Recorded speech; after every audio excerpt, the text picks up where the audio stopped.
All right, folks, we got a lot to cover. Let's get right to it. And of course, Sam Mirejovsky here behind the What's Right microphone. I'm back. Yes, last few days, unfortunately, had to do replays here. I've been on the road, and I'm still in Europe. I'm still in the Czech Republic, in the beautiful city of Prague, where I go time to time. So anyway, I'm got everything set up here. My studio is rolling. So and this is what always happens whenever I take some time off. Even if it's just 2 or 3 shows, all hell breaks loose. And I'm sitting there, I'm actually contemplating finding a way, making it possible to get back on air because there are things to cover. And by the way, this is why you need to follow me on X, formerly known as Twitter. At What's Right Sam is where you can go to get me, because I do comment on things as they're happening and react to the news, even when I'm not on air. And I do it myself. I do it personally. So it's always the real me. Of course, you can also email me, sam@whatsrightshow.com. Anyway, all the way over here in Europe, I am following what's going on back at home. In particular, and I have to get to this first, this horrific stabbing of this young lady on a train in North Carolina, in Charlotte. Her name was Irina Zarutksa. She's 23 years old. Beautiful. She's a Ukrainian refugee. And this guy, DeCarlos Brown Jr., this thug, 34 years old with a rap sheet as long as my arm, pulls out a knife and on camera stabs this young woman in the neck. Now, you know the story. You've heard about this. And of course, you've seen some of the reactions from the media. I want to get to all of that here in due course. My immediate reaction as I saw this occur and as I learned that the perp had been, in fact, arrested, 14, 15 times? And seeing that over and over again, the system had let him off, had gone easy on him, that he had been given a pass for even some fairly significant offenses. And immediately, in my head, I'm thinking, see, I told you so. We fundamentally, as common sense conservatives, as law-abiding Americans, understand that if you let criminals off the hook, if you give them a pass, if you practice via restorative justice, social justice, the idea that rehabilitation is the way, and that in particular, people of disadvantaged groups, as defined by the left, deserve extra help, deserve extra compassion, deserve to be allowed to reoffend, that those people are going to go on to commit more and more crime and gradually escalate their criminal activities. This, to me, is fundamentally common sense. Now, you understand this. I understand this. We get this. And the left either doesn't or is complicit in allowing these criminals to run amok through our communities. It really irks me. Now, you look, I mean, I've always said this, that a very important component of the George Soros cancer in this country has been pushing woke district attorneys on our cities across the country. That you don't have to, if you're Soros, go in and buy an entire state legislature and change the law. You don't need to rewrite the statute as it pertains in the criminal code to, for example, armed robbery or assault. You don't have to lower the prescribed sentences. All you have to do is buy enough crooked left-wing commie pinko judges and district attorneys, and together they will conspire to see to it that criminals are not incarcerated. Yes, you can prevent crime through putting bad people in jail. This is, I mean, I'm all the way over here and I'm listening and watching all these CNN reports, and I'm just veins bulging out of my neck as I'm listening to some of these people, and Brian Stelter, my guy, and Van Jones. We'll get to all of that in a moment. But I hear from all these different, not just the hosts, but the panelists, everybody, the leftists all believe in this myth that if you just that incarceration is not the answer. Right now, at this stage, it very much is the answer. There's a significant proportion of crime, of all crime, forget violent crime, but literally break-ins, everything, property theft, even vandalism.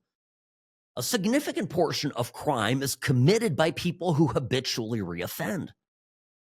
I don't know. Call me crazy. I just think that if you've got somebody who is, inclined to be a repeat criminal offender, the best thing you can do is just remove him from polite society. He's forfeited his right to it. I don't even care if it serves as a prophylactically, right? As cautionary tale to future criminals. I believe, by the way, it does. I do believe that if we were, for example, to up the punishment for armed robbery, you pull a gun on somebody, you put a gun to a human being's head, a knife, and take their wallet.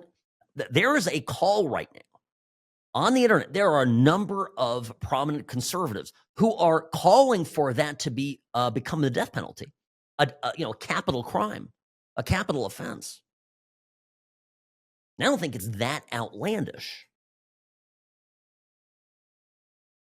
Perhaps even the lowest of impulse control prone people out there would think twice.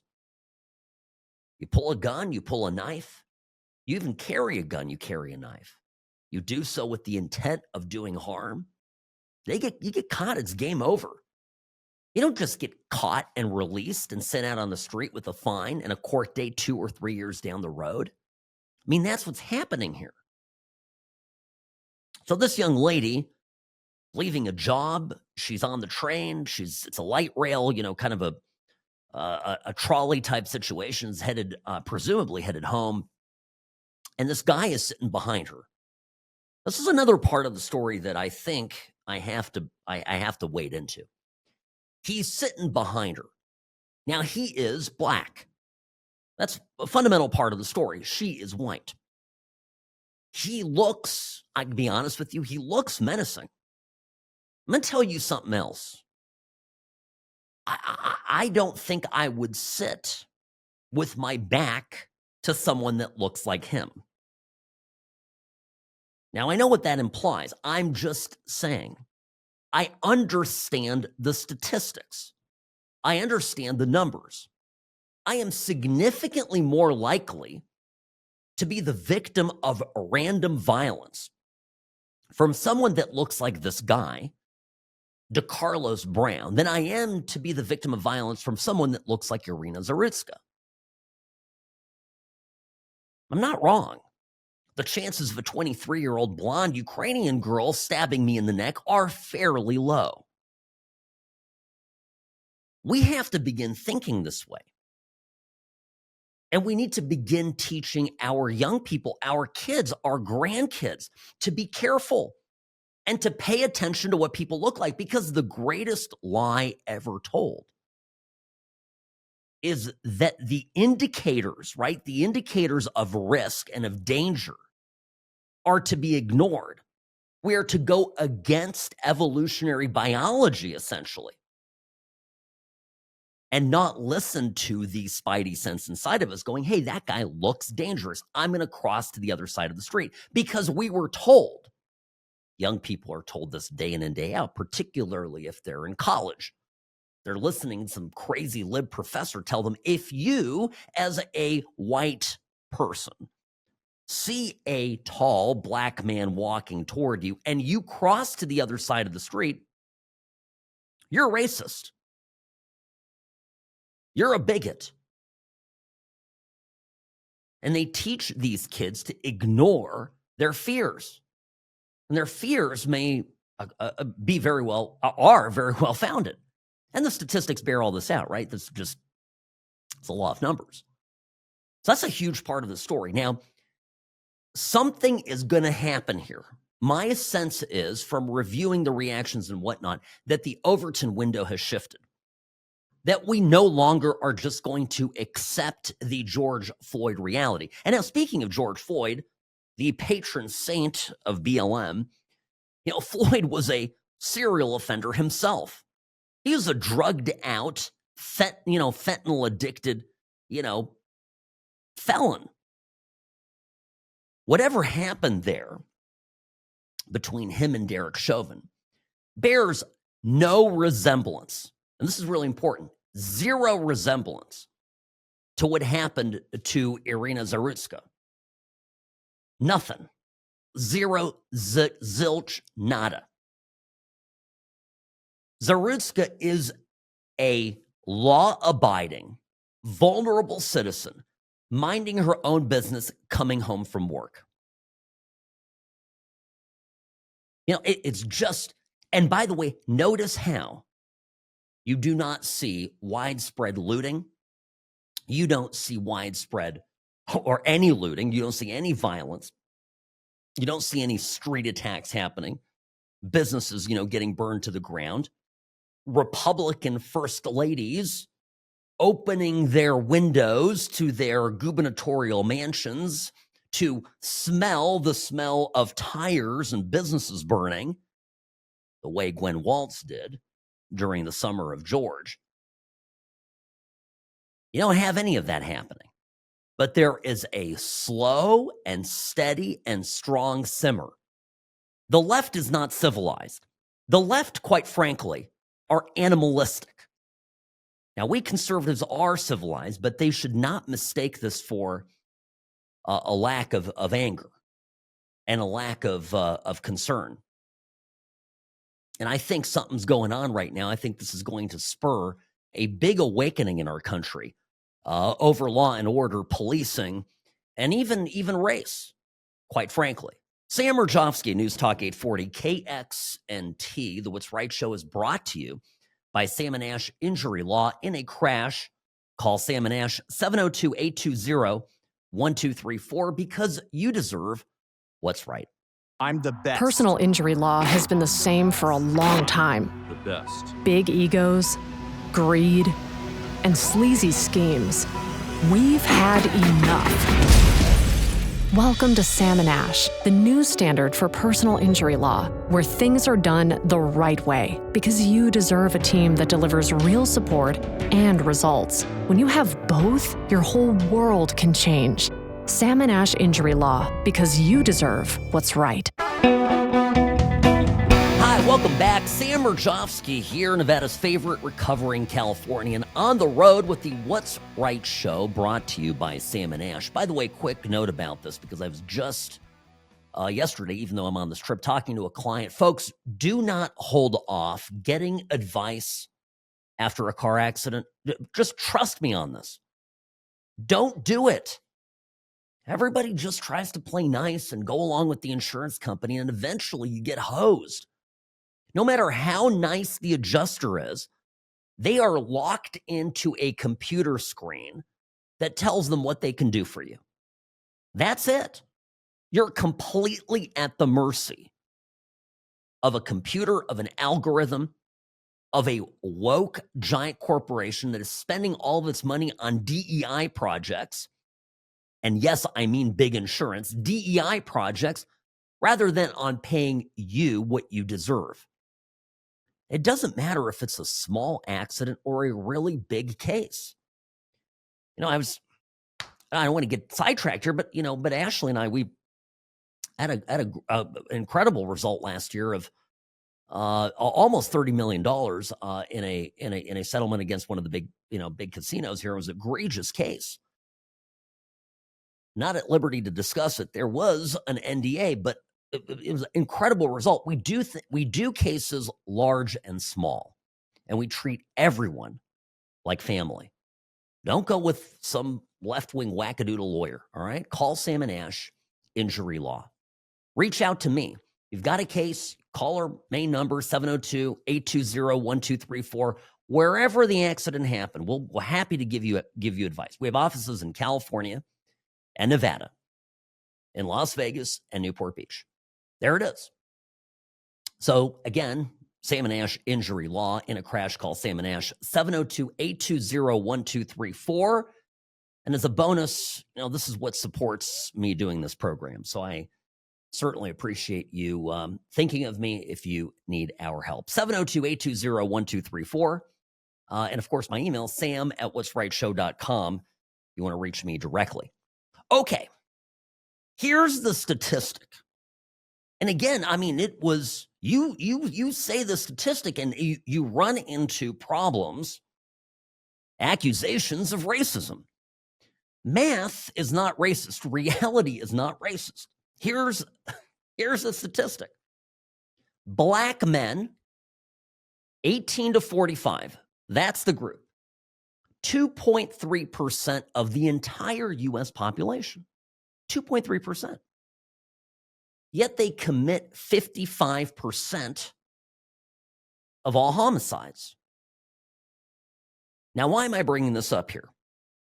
If you're just tuning in, there's a purpose. I got into it a little bit just in the last segment. The left wants to debate why this is and blames it on systemic racism. I'm not even getting into any of that. I don't really care.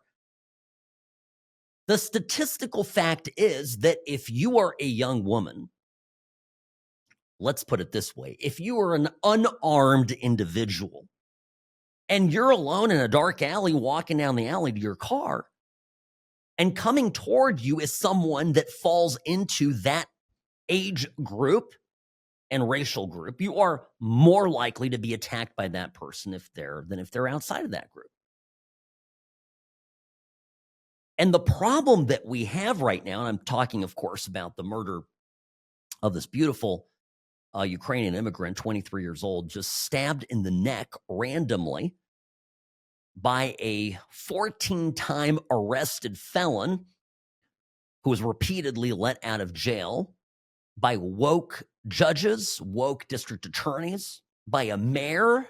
This woman is insufferable, by the way. She cannot bring herself to take any blame for any of this. It's absolutely, Robbie, it's infuriating. It is. But anyway, so this guy is, you're much more likely to get hurt by someone like him. But we are taught, and our children are taught, if you even think that, my gosh, you're racist, that you're part of the problem, Sam. So one of those things that they do in these classes, when they basically teach your kids in college that they're racist. Your son comes home, your daughter comes home, and you're paying $70K a year, whatever it is. And they come home, Mom, Dad, I took this class and I didn't ever think I was racist, but I think I am. And you go, well, gee, little Johnny, what happened? Why do you think this? And your son goes, well, they asked me, they asked us in the class, like, hey, you see a black man, 30-year-old black man, 6'1", walking, toward you. Are you afraid? And if you answer affirmatively, if you do not deny your evolutionary biology reflex to go, look, intuitively, I understand that there is this statistically higher likelihood that I'm harmed. If you don't deny that, you're racist. By the way, if you're racist, you are immediately excluded from polite society. That's it. Game over for you. These are the conversations that people are having this week. These are the conversations that I will have again with my kids when I get home from this trip.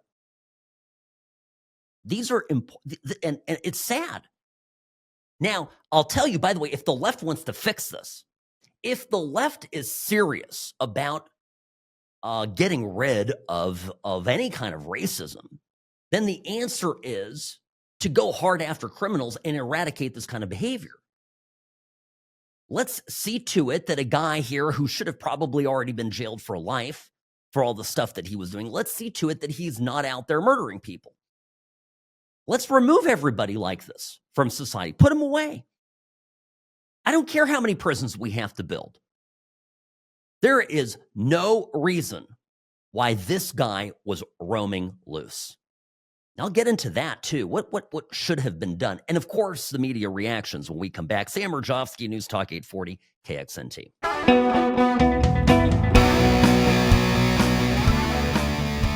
Brian Stelter on CNN thinks we're all racists. That's the gist of it. And even he, flat out admits that a conversation needs to take place about this heinous murder. Sam Mirejovsky here, News Talk 840 KXNT. Greetings, friends, and welcome to the What's Right Show. Sam at what'srightshow.com is my email. At What's Right Sam on X, formerly known as Twitter. That's the place to find me.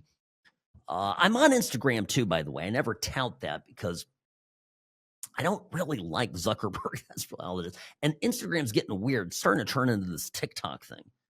So I don't do the music with my posts or whatever, but I do. I am on there and I've posted some trip photographs. So follow me on there too if you're on Instagram. And no, I'm not on Facebook because I'm not 100 years old. Okay. All right, where are we? Well, Brian Stelter.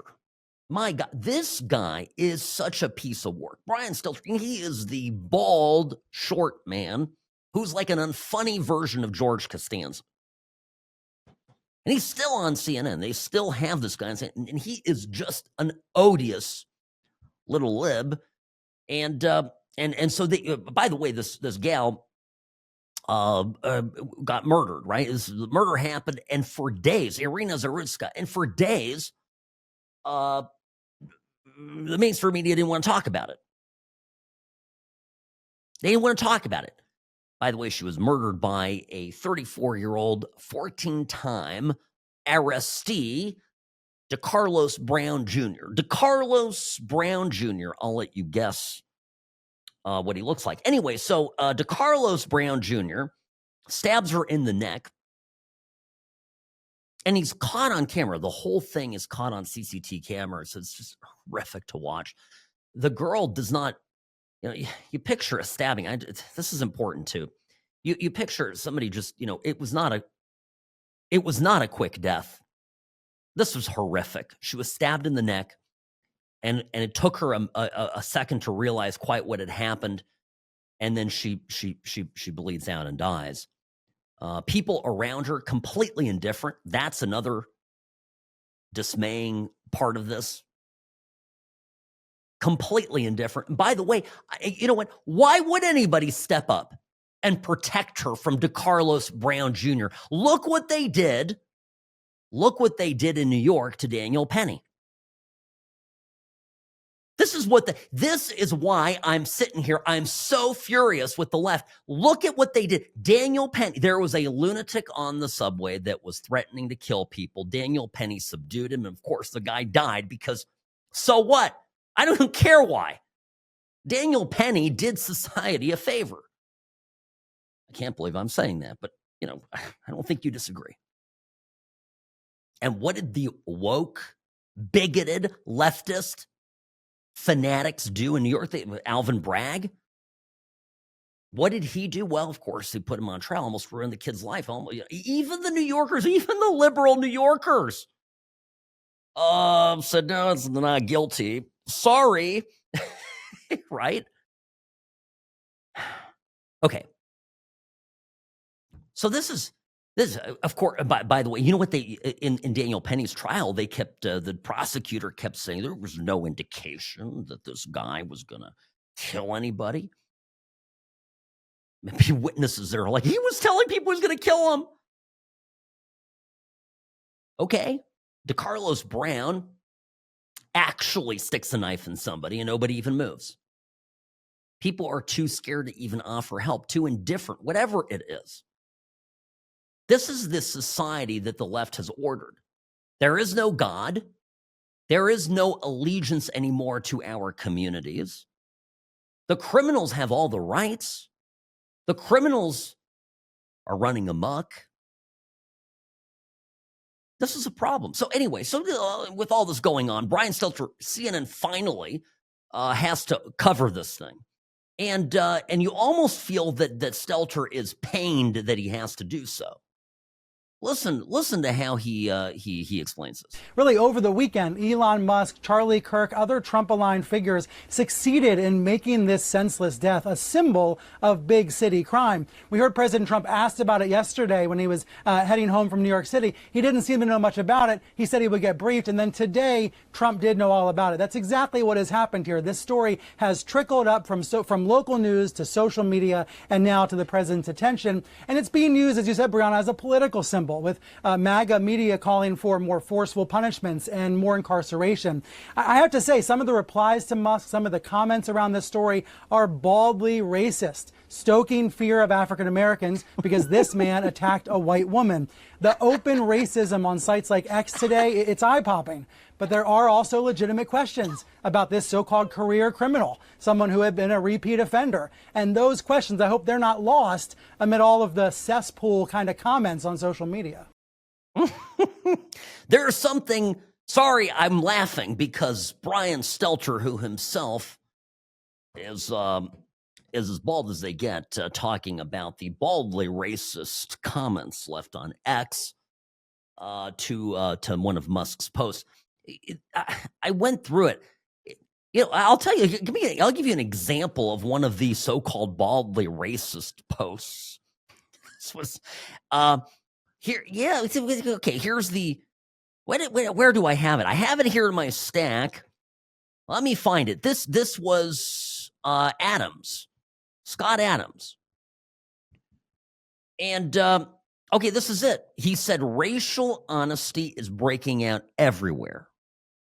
And then he writes, discriminating against individuals is unproductive and immoral, but making safety decisions based on community risk backed by data is self-defense. I don't know. I think that's pretty common sense to me. But to the left, that is a quote-unquote baldly racist comment. You shouldn't factor race into anything. Well, but of course, we shouldn't, as conservatives, factor race into anything. But they get to factor it into literally everything.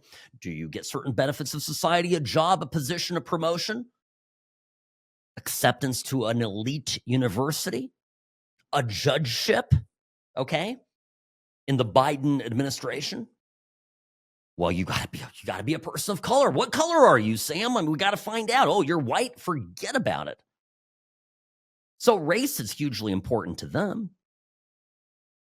But if you consider for a minute to factor race into a safety assessment, a decision about your personal safety, perhaps life or death situation, guess what? You are racist. You are an example of why they need to keep pushing for DEI. By the way, they would find reasons, whatever the case is, they would always find reasons for why we need more DEI, more affirmative action, more systemic discrimination that gives the power to Democrat apparatchiks to promote people up through the system. So there it is. By the way, Megyn Kelly on X wrote something that I loved, and she was profane, so I can't read it verbatim, but she said F, BLM. It's bull, DEI, criminal justice reforms, the knee-bending, candy A money judges, DAs, politicians who went along with the lies about racist policing and who created the revolving door for criminals arrested dozens of times and for the clearly mentally ill and dangerous, all at the unspeakable cost of the innocent young women of America. F them all. Last part of there was in all caps.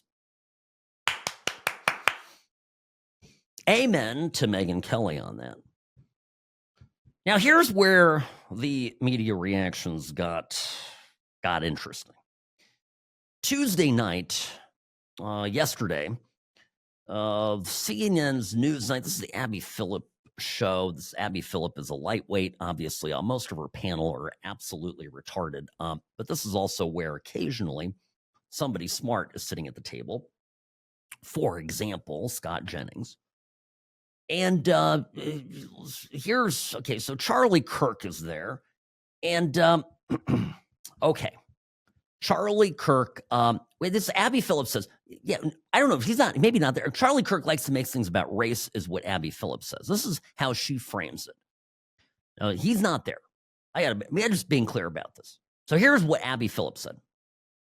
People like Charlie Kirk, Van, they've been looking for opportunities to make this some sort of like reciprocal George Floyd situation. And that's the part that I think he's almost giving away the game. And it's sad to see a lot of people going along with it. Okay, it's all about race. And that's how they're framing it. Oh, these conservatives that are appalled by this murder, making it all about race. By the way, what would happen if a completely innocent 24, 23-year-old black woman was attacked for no reason by a white man sitting behind her? No, I actually think every person in America would know this girl's name. I think there would be protests, there would be, riots, maybe even. Everybody talking about it. They'd get her a gold casket. I mean, it would be the biggest to do. We're not allowed to talk about it. They're allowed to talk about race at every single turn, but we aren't. See how this works. So Van Jones responds here. Again, Charlie's not there. Kirk is not there, but they're talking about him because Kirk had been outspoken about this as this was all going down. And Van Jones really steps in it with this. We don't know why that man did what he did. And for Charlie Kirk to say, we know he did it because she's white, when there's no evidence of that, it's just pure race mongering, hate mongering. It's wrong. Then he says that if something like that had happened the other way, there would be sweeping changes imposed on society. Where is the George Floyd Policing Act? It didn't pass. Even when you had a white police officer murder a black man on live television, the whole world saw, there were no sweeping changes. In fact, not one law was passed at the federal level. So I think that's an important thing to point out. The other thing is, you mentioned the thing about cashless bail. I think this is a big challenge that we have. Would you have felt better if there had been cash bail and the mom had come and put down $1,000 to let him out? It's not about cashless bail or no cashless bail. It's about the fact that we don't know how to deal with people who were hurting in the way this man was hurting. Hurt people hurt people. What happened was horrible, but it becomes an opportunity for people to jump on bandwagons. And then for someone like Charlie Kirk, he should be ashamed of himself. No one mentioned the word race, white, black, or anything except him. What people mention is the horror of what happened to this young woman. The problem is that Van Jones is a retard. I don't know how else to put this.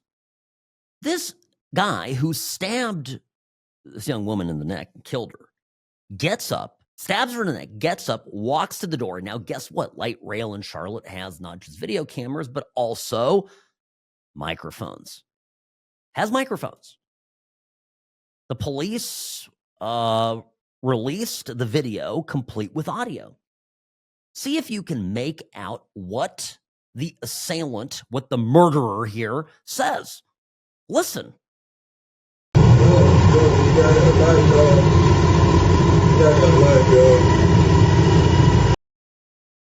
He is saying, I got that white girl. I got that white girl. People are looking around as blood is dripping off of his knife. Van Jones, so Charlie Kirk is making it about race. Shut up.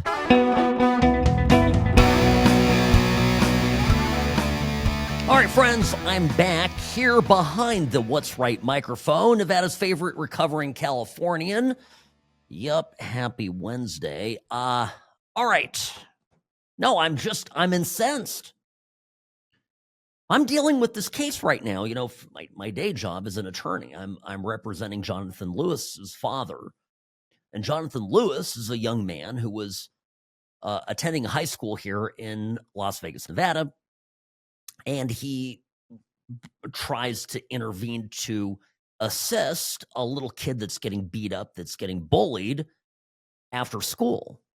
And he gets mob attacked by a group of youths. I think we all understand what race they are, and beaten to death. Literally beaten to death. 17 years old, right here in Las Vegas. Those of you in town are probably familiar with the story. And by the way, what's the case about? The case is about the school district having some opportunity to remove these kids. This is my theory of liability. I'm fairly public about it, so I'm not revealing anything here, but I'm excited. We filed the lawsuit. I'm excited to get into all the discovery because I want to know what the school did and what they didn't do and what they were supposed to do.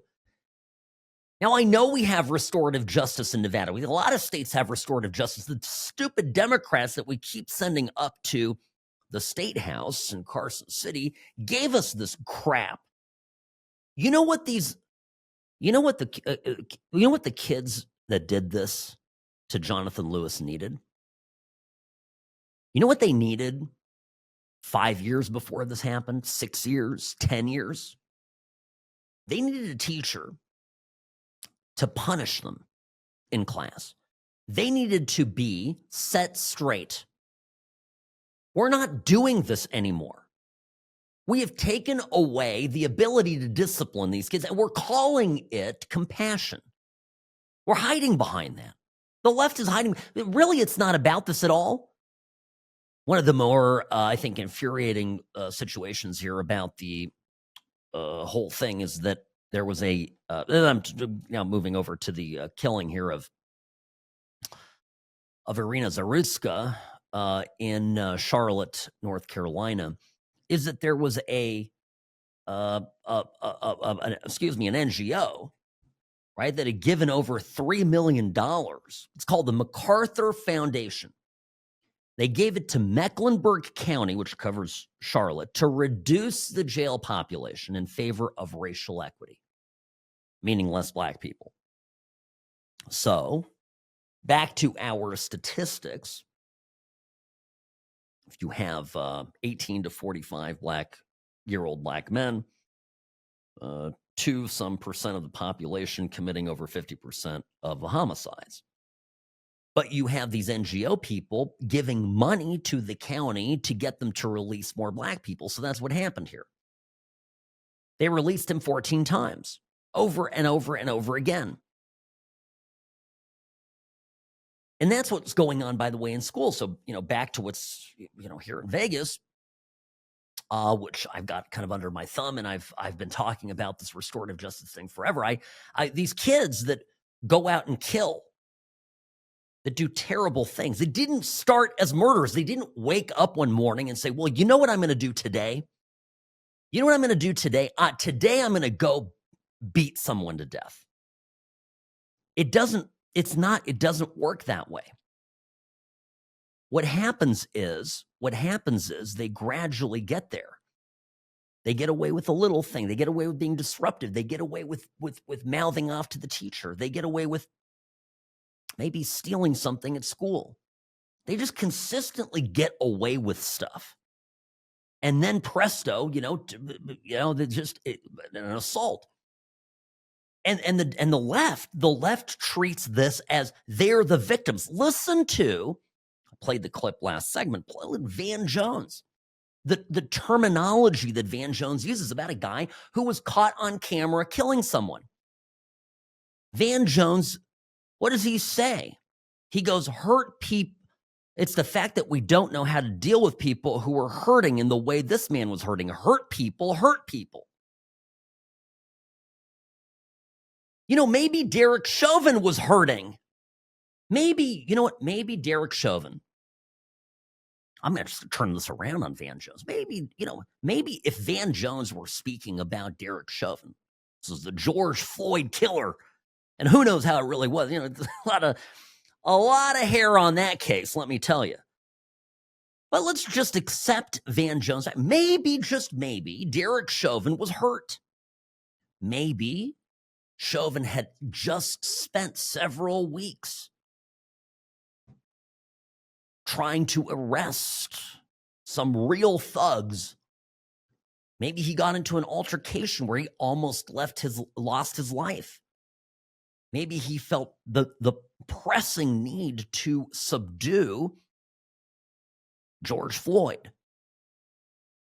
Van Jones and any of his ilk didn't look at the motivations of George, just presumptively racist. You know why? Because the biggest racist, bigot, haters are on the left. They see everything through a racial lens. And I'm done apologizing for talking about the truth in any way, shape, or form. And we all have to get to this. Now, by the way, speaking of just insanity, I got to get to this Epstein mess. Oh my God. Can we, just when I think we're going to stop talking about it, let me give you the honest to goodness, common sense take on this. All right. When we come back, Sam Mirejovsky, top of the hour, the What's Right show, back for another hour after this.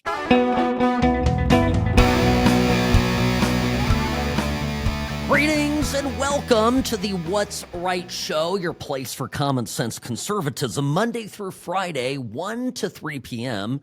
here on News Talk 840 KXNT. Sam at what'srightshow.com is my email, at What's Right Sam on X, formerly known as Twitter. Yes, find me there. By the way, if you follow me on Twitter, I'm just going to give you a little background to a story that I recounted there a couple days ago. So I'm in Prague this week, all right? I'm on the road, which is why I have not been able to do a show the last several days. Forgive me for that, folks. I try to do this as much as I can when I travel. It's just not always practicable. So anyway, here we go. We're doing the show, but I'm hanging out. I'm actually with some friends of mine from LA, Pasadena specifically. And there's some nice ladies sitting next to us. And we begin kind of talking about something. The waitress was struggling through something, and so we're kind of chitty-chatting about it pleasantly. And they ask kind of where my friends are from. I said, well, we're actually all from the United States, and I'm speaking in Czech. They were surprised by this. Literally, the very first thing that they asked me, one of the ladies asks me, "What is up with all the drugged out homeless zombies in LA?" And then she got really specific. She's like, "Venice. I went to Venice. We went on a trip, my husband and I. It was beautiful. We thought it would be. We've seen the pictures. It wasn't like in the pictures. There were cracked out people everywhere." And I said, I mean, from your mouth to God's ears, I mean, I hear you. My comment, actually, what I told her was, I said, be careful. It's going to happen here too. The same liberal, psychotic people who think that it is compassionate to allow the criminally insane to roam the streets are going to be here too. They're going to advocate for the same thing here as well, meaning here in Prague. So she kind of laughed. She goes, "Yeah, you're probably right. It's actually kind of starting a little bit." I said, "Yeah, I've noticed." Then she goes, "Well, you know what, man? It's just, it's people in general. But by the way, you Americans," and kind of like made this hand gesture to me and to my two friends there. They said, "You Americans, what were you thinking with Biden? What were you thinking?" So what do you mean? Like that was terrible. Like, I don't know, like, what do you call that, a real president? I'm like, lady, hey, don't, you're yelling at the wrong guy. And I'm hard to tell her that I spend 10 hours a week minimum yelling into this microphone about what a stupid idiot Joe Biden is. Okay, anyway, so I just had to share that story with you. Now, the reason I'm bringing this up, besides just giving you a little trip anecdote, not everybody in the world, in Europe, in Asia, not everybody is a Trump hater. You open up social media, you listen to CNN, MSNBC, you all the libs out there constantly talking about how our standing in the world has fallen. Standing hasn't fallen. A lot of Europeans are mad at us because we got a great trade deal, but they respect what we did. Secretly, many of them wish that they had leaders that were as strong or as strong as Donald Trump. Now, over here, trust me, I have a lot of conversations about Trump, and with Czech people, they sort of run the gamut. Nobody really is asking about Epstein. I just want to make that clear. People in Europe are worried about what's going on in Ukraine. Some of them are worried about the environment still, right? Still, global warming, climate change. They've got elections coming up. They're concerned about the trans issues. They very much are concerned about immigration, crime. Nobody's talking about Epstein, but we are consumed with it right now. I saw a video. That was a time change here. So it was like yesterday, I think, of Marjorie Taylor Greene posting up in front of her office in the congressional office building there a picture of, I presume it's a real video. I don't know, maybe it's AI, but Laura posted up a video of her posting up the signature and the card, the purported card for Epstein's birthday. The 50th birthday bash that they wrote all these cards, and I think Ghislaine Maxwell went around and turned it into a book. Now, I looked this up. I think they had it in my stack here somewhere. I believe, Robbie, you can check on this for me. I believe that it was 2003. 2003 that Epstein turned 50. And we'll look at that up in a moment. But anyway, this is important because of course, this card was put together. This party occurred some years before he was actually arrested for the first time. All right, it's an important point that has to be made. Now, what else? I am so sick and tired from hearing from Republicans and hearing from Democrats about this Epstein thing when they were really, most of them, didn't do anything of this kind, nothing like this, for the 4 years that Biden was president. Everybody was silent. By the way, Democrats finally interested in talking about human trafficking, which I'm very pleased. Because over the last 4 years, there were a minimum of 300,000 kids that went missing on the southern border. The Democrats opened the border, created a crisis in order to flood the country for their political benefit with a bunch of illegals, and in the process, lost 300,000 kids. It's almost unimaginable. I mean, that happened currently. That happened in the moment. Massey, Rand Paul, these Marjorie Taylor Greene was talking about. What did she do about it? What did she do? Nothing. Now they're picking it's to me, this whole thing, this entire thing, it reeks of a political setup. Now, I saw somewhere a leftist come out and say, well, this birthday card book was turned over by the lawyers for Epstein's estate. They were served a subpoena and they turned this thing over. And so, I mean, they're not going to, you put these lawyers under oath. I mean, these lawyers, I'm sure, were on, would not have, violated any ethical rules or laws by putting into the book something that wasn't real. It was fake. And I'm listening to people make these arguments, and I'm going, are you kidding me? I mean, there was an FBI attorney who made up an email in order to get just one FISA warrant to get Trump, right? He ended up pleading guilty to that. So point of fact, I mean, it happened. And he was willing to risk his law license, his liberty, his standing in everything. He threw it all out the window just to get Donald Trump. Here's the problem. If the left wants us to believe everything that they're saying about Trump, they shouldn't have squandered, all of their credibility in the last 9 years. Nothing that they say, nothing that Trump haters say, whether they're Democrats or Republicans, that they say about Trump, I believe. I take none of it at face value. Now, here's where I get common sense, right?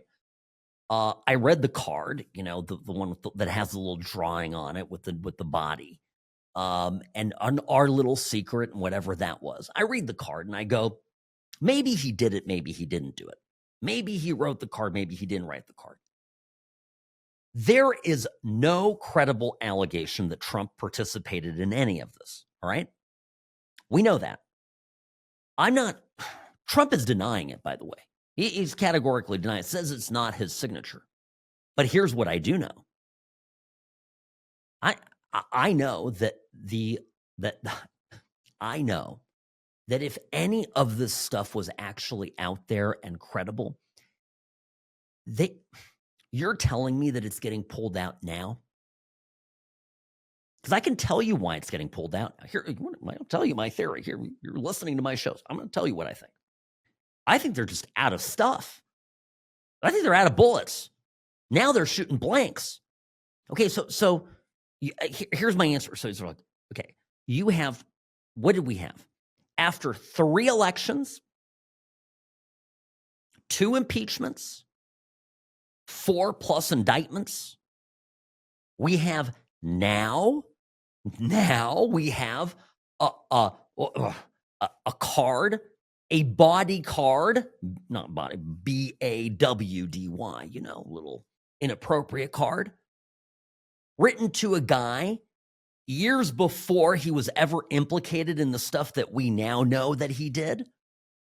When everybody in New York society was friends with him, he was a man about town. I'm not an apologist here. I got to put this all into perspective. I'm starting to lose my mind. And I hate Epstein. And I really there's another component of this. I think you know who Mike Cernovich is. Cernovich went after Epstein like a laser beam. He used his own money. He's a independent journalist is how I would describe Cernovich.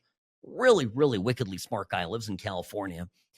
And he went after Epstein, used his own money. He got a bunch of stuff, the original kind of files on the case released, and was the driving force, I think, behind Epstein's arrest during Trump's first term.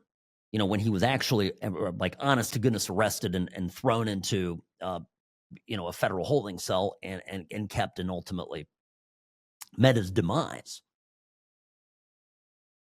But Cernovich is, I'll tell you, he doesn't understand. He's like, look, I was pushing to get this done. Where was Rand Paul? Where was Massey? Where were any of these people? Where were the Democrats? People were actually fighting him back then, particularly on the Democratic side. So I'm just not going to play this game. That's my problem with this. I see it as Russiagate 2.0. And it doesn't, no question that Epstein raped young girls. There is also no question that, in my mind, that he facilitated it. Was he a spy for the CIA or for Mossad or whoever? Are there bigger things going on? Probably. I don't know. Somebody was asking me about it. I said, well, probably. Or alternatively, right? He also may have been the guy that went around telling everybody he worked for Mossad and went telling everybody he worked for the CIA. And it was all a ploy just to keep people a little bit afraid and guessing. But weaponizing this now against Trump, and Republicans that are jumping on this bandwagon are dead to me, just on principle. Just absolutely awful. Sam Mirejovsky, News Talk 840 KXNT. The Salmon Ash team, they wanted me to have the best care. They had my interests at heart. I have an enormous amount of gratitude. I cannot say enough thank you.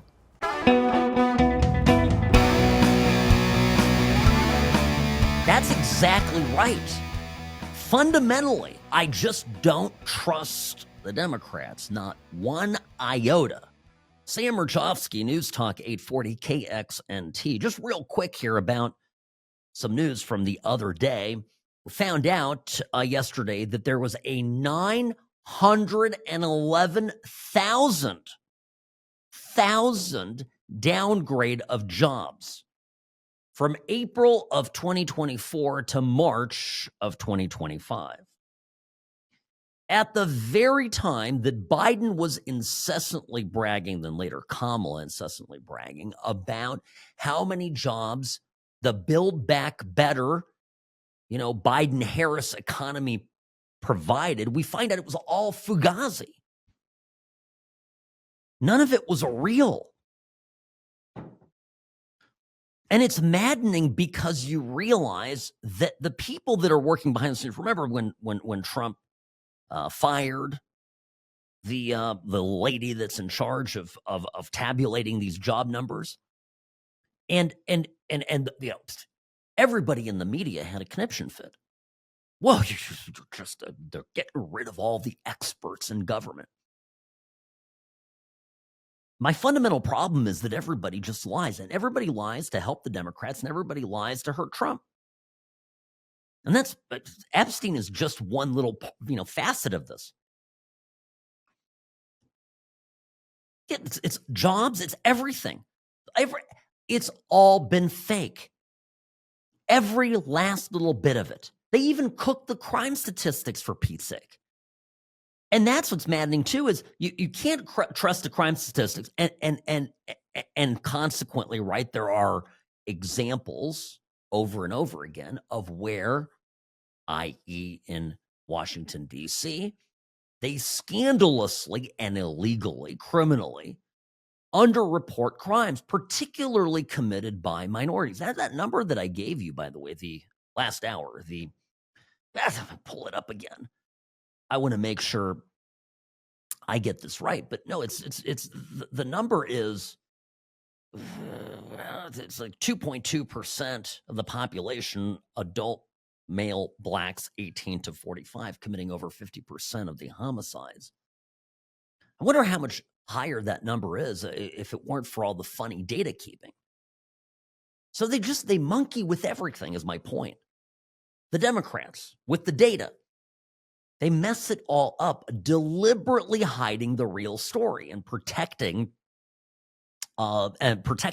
themselves against their failure. Now, you know what's interesting, though? Even with how cooked these statistics are, you have people like Mamdani talking about getting rid of these databases. Zohran Mamdani, the socialist Democrat running for mayor in New York City, came out and said that he wants to abolish the NYPD gang database. Can you imagine this? If city council legislation to abolish the NYPD gang database were to pass, would you support and sign that? I have supported that proposal. It's one I've supported because of the vast dragnet has meant the inclusion of New Yorkers on the basis of whether they go out late, photos they put on social media, so much of the facts of life of being a young New Yorker. And yet it then becomes a mark of suspicion. And it is a concern of mine that we do not live up to, of all people, Eric Adams's words in 2021, who said that New Yorkers need not choose between safety and justice. Mm-hmm. There's no question that we have to take gangs extremely seriously. And yet I find that a database that includes New Yorkers on such bases is one that doesn't actually do exactly that. Okay. So this is actually insane. Yeah, this is what the left wants. The left literally goes, oh, We have a database where we keep information on criminals that are a potential danger or likely to be a danger, are in fact a danger to New Yorkers, to Americans. And their response to it is, well, let's get rid of the database. Let's make the database go away. This is an actual proposal in New York City. And even this is Columbia School of Journalism, so it's a soft question and answer. But you know, this choose between safety and justice. Here's where the Overton window has shifted. After this horrific killing, for example, in Charlotte, we now understand that we need a lot more justice to get our safety, right? We need law and order. And actually, Trump's law and order approach, which has been his hallmark, going in and enforcing the law and going after criminals and basically, whacking people, going in left and right, and the courts and everybody, wigging out over it, turns out that Trump has the right temperature read on the country. This is what people are going to want. This is what people do want. So it's an interesting political development. You always understand that Trump is a step ahead of the situation. Sam Mirejovsky here, News Talk 840 KXNT.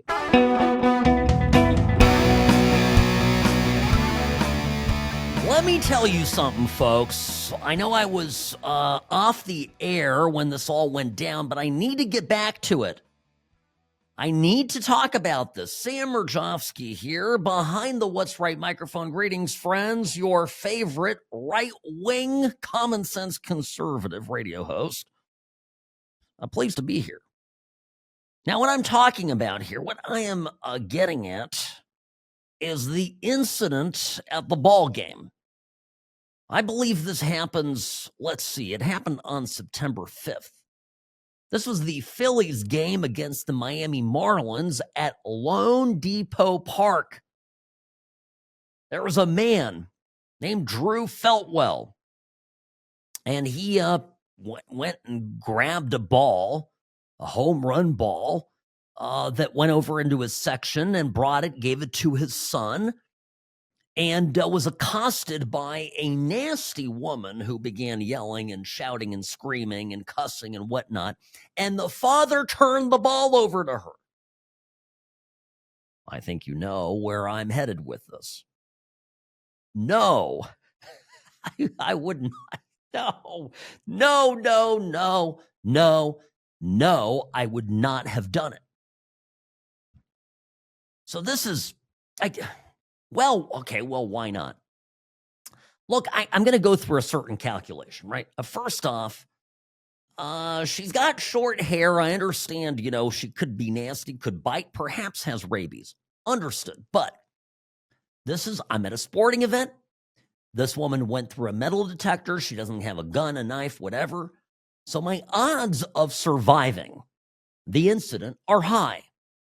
This is literally what goes through my head. And if I have a confrontation in a ballpark or in an airport, whatever, at least I know the person isn't going to pull a gun on me. So then what? Well, okay. She's not going to knock me out. And finally, I've got my kids there. I'm not going to let her take a kid from I got the ball fair and square. This is the thing about the tape that gets me. It's not like it was like she had it in her hand and he pulled it. Guy fell on the floor there, and it was, I think they were both in the same row or about a row apart. And they both dove for it. The guy got it. He got there before her. And I don't know. She had no claim to the ball. This is my point. What do you demonstrate to your kids by giving in? Oh, if somebody screams loudly enough at you when you are in the right, that you should give in? Is that the lesson? Is that the life lesson here? So on Sunday, NBC News, the local affiliate there in Philly, ran a little interview. And they had the dad, and they had the son and the older daughter.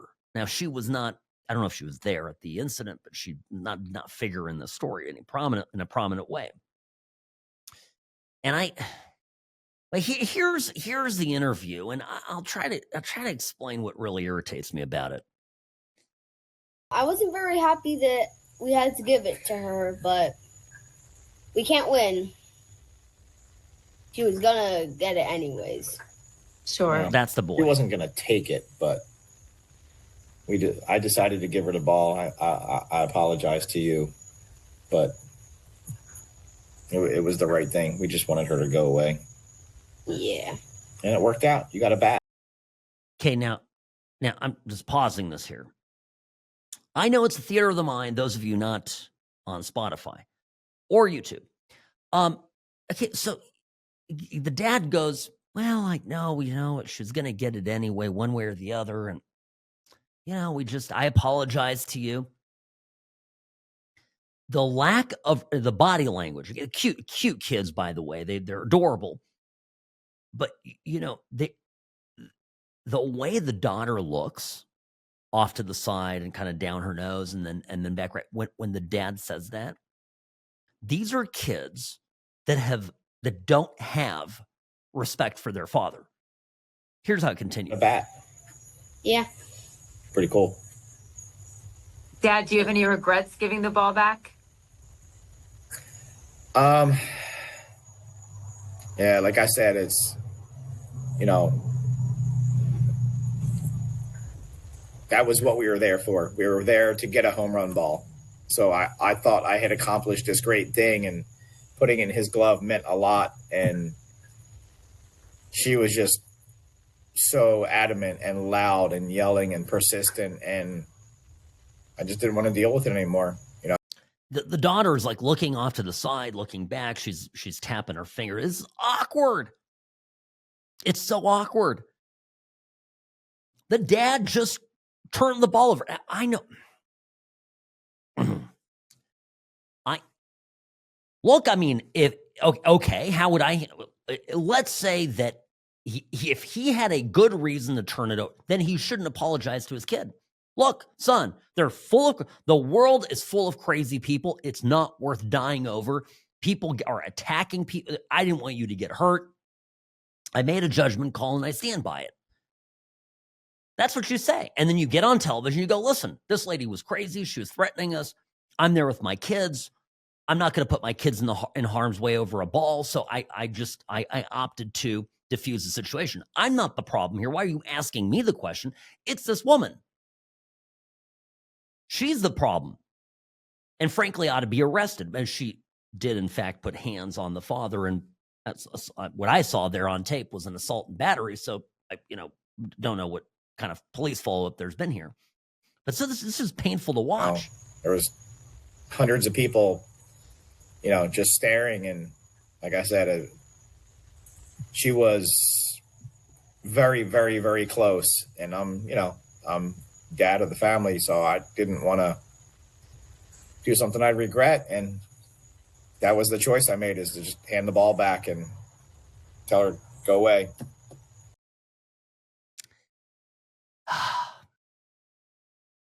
It just hurts me. I'm just telling you, it just hurts me as a dad. It hurts me as a guy.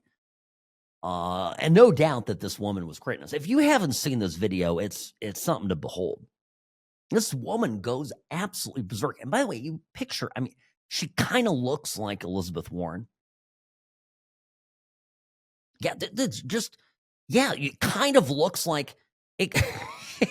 I said it reminded me that I had seen this scene someplace before. I said it reminded me of when Pocahontas was attacking RFK Jr. there last week. That's what it. It's that same like crazy eye, crazy eye attack. Just absolutely crazy. Anyway, so I had to get that. I had to deal with it. Now, speaking of crazy eye, Tom Homan just continues to be absolutely merciless in dealing with the media. He is merciless. Yesterday on MSNBC, Mika Brzezinski has Tom Homan on. And I guess, Brzezinski and him go back and forth. They're talking about Governor Healy, about ICE doing enforcement operations in a church. That's the accusation. And Homan basically flat out says this did not happen. He refused to give an inch to Brzezinski on this. Brzezinski tries to say you're trying to put fear into the community to park ICE agents out there. He's like, Homan was like, they're on a public street. They were waiting to respond to a criminal alien that was released and pulled on side from the road. And this is where Homan really makes his point, and it goes to the heart of the sanctuary cities that need to end. Let me tell you, in the last couple of days, what's happened in Boston. They've arrested Victor Gomez Perez, a 33-year-old criminal alien from Guatemala, with charges of aggravated rape, assault and battery with dangerous weapon, indecent assault and battery on a victim 14 years or younger. They arrested Kaylee Espinosa, a 33-year-old criminal alien from Colombia, with charges of aggravated assault on a pregnant victim. They arrested Joshua Gonzalez, a 23-year-old criminal alien from Dominican Republic, with charges for trafficking heroin, morphine, opium, resisting police, disorderly conduct, and drug distribution. They also arrested Samuel Armando Barrero, a 20-year-old criminal illegal alien from Guatemala, pending charges for assault and battery on a child. So Mayor Wu and Governor Healy, they ought to be calling ICE and thanking them for making their streets safer, for protecting their communities and taking these people off the street. They've turned a blind eye to this. They're sanctuary cities. Sanctuaries, cities, and sanctuary states are sanctuaries for criminals. Give ICE access to the jail to arrest a bad guy in the jail rather than have to go in the community to find them. Because when you go in the community and find them, it puts ICE officers at greater risk. It puts the community at greater risk. It puts the alien at greater risk because anything can happen on the street risk. Wait a minute. I don't understand. So do these two elected Democrats, Mika Brzezinski, everybody in the press who is up in arms every time ICE goes and grabs a pedophile, are they not celebrating this? I thought that basically the reason we're talking about Epstein every 10 seconds is because we have to protect the kids. But these same people that are pushing nonstop this Epstein thing are actually out there arguing against ICE and fighting ICE tooth and nail and preventing ICE, the Department of Homeland Security, Tom Homan, by extension, of course, the Trump administration, from apprehending repeat sexual predators. None of what you read in the media is real. It's all a farce. You remember Jessica Tarloff from Fox's The Five? Now, she put out the video of the poor Hispanic male getting beat up, basically getting apprehended as he's crying. No, don't take me. I play the video here. I thought it was hilarious. But anyway, she puts it out there. Oh my God, can you believe this? Turned out the guy was a child rapist. That's what that was his, that was his CV. That was his resume. But it's Epstein, only because they can use it as a cudgel against Trump. That's all it is. Man. And by the way, all the Democrats that participated in Epstein's mess somehow are getting a pass. Interesting how that works. Sam Mirejovsky, News Talk 840 KXNT.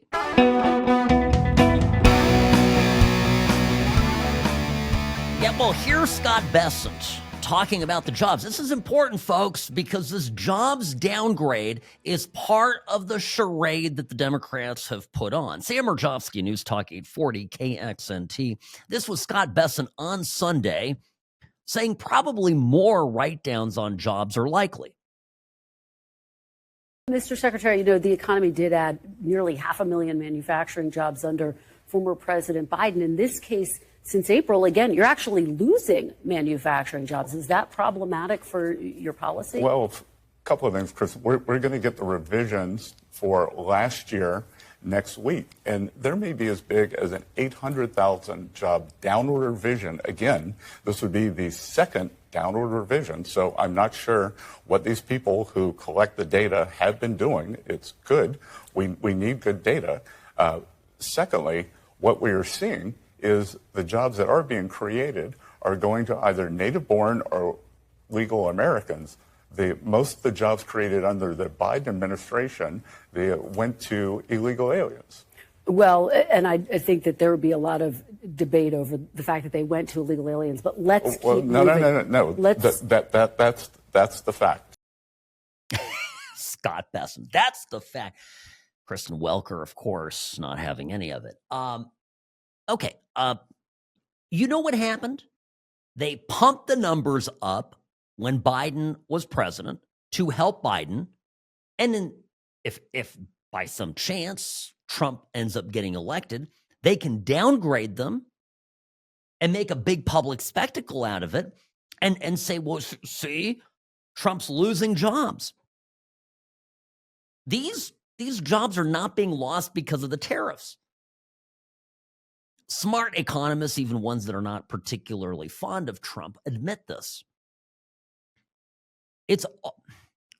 We are actually starting to add back jobs, but the job losses in the last 2 years of the Biden administration were terrible.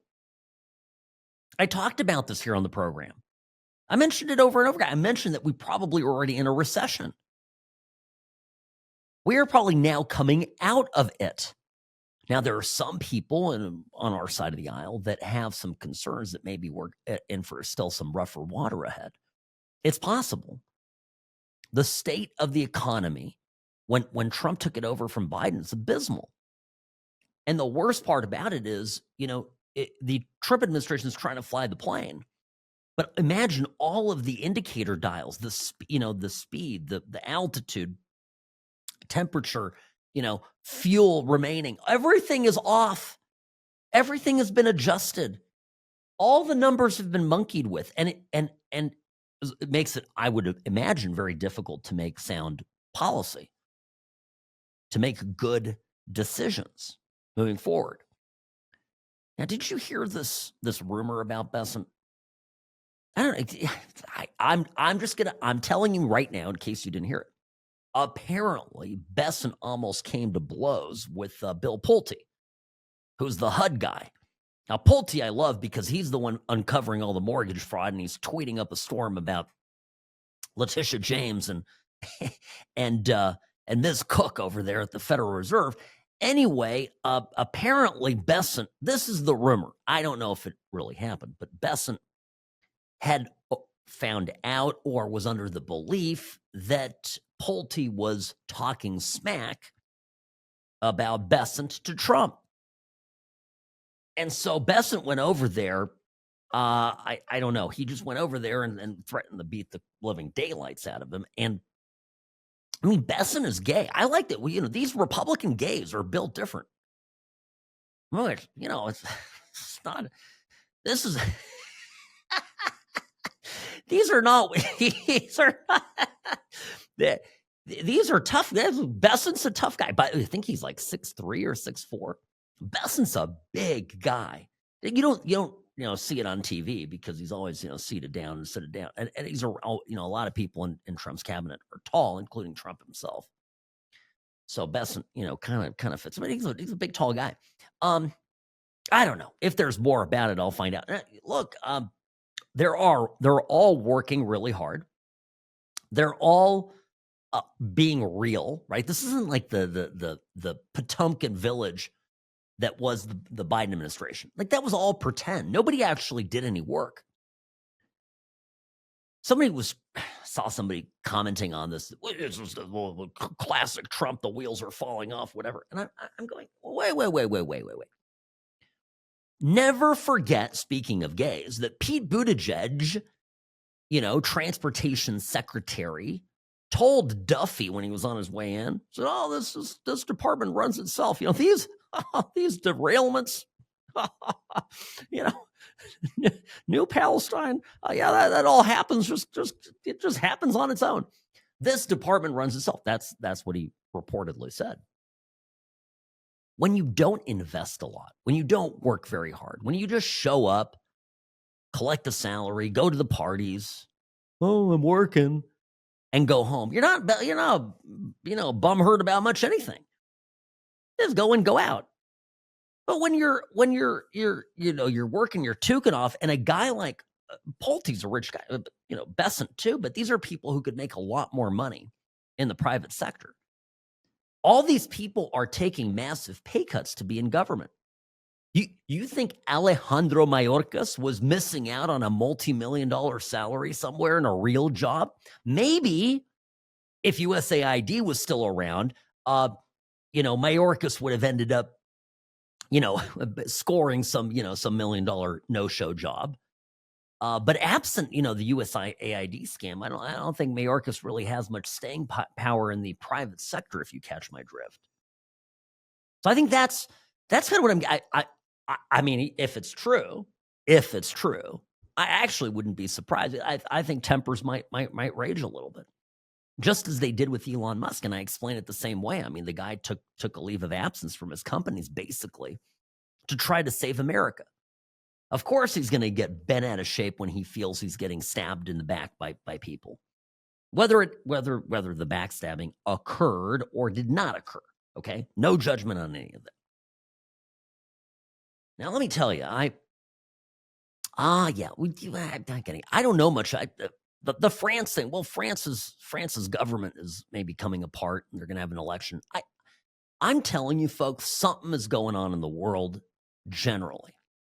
And the same revolution that has swept America, the same revolution that I think currently is sweeping America, a reckoning of epic force against the left, against the woke left in particular, the socialist, the democratic socialist, happening other places as well. The entire liberal order that they thought they were this close to taking it all, and now it's crumbling. And that's why we can expect every last little weapon that they have to hold on to it, to fight Trump, to whatever, they're going to pull it out and use it. Don't get suckered in. Know what's going on. This is a fight to the death for the libs. And they need to win it, or all is lost. And we won't let that happen, will we? Sam Mirejovsky, News Talk 840 KXNT. I'll see you tomorrow.